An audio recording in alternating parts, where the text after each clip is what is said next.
Welcome. In today's quick guide, I'm going to show you exactly how to enable automatic updates for the Telegram app on your PC, so you never miss out on the latest features, improvements, or security fixes. Keeping Telegram updated is super important, especially because new updates often bring better performance and enhanced privacy settings.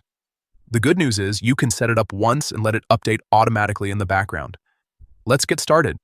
First, open the Telegram app on your computer. Make sure you're logged into your account so you can access all the settings.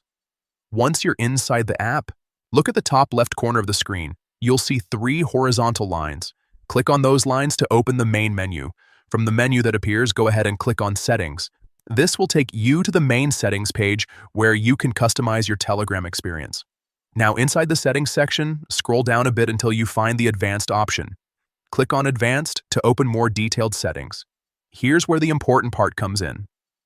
Look for the option labeled Update Automatically. Once you find it, simply enable it by toggling the switch on. And that's it. Telegram will now automatically check for updates and install them for you, so you always stay up to date without having to do anything manually.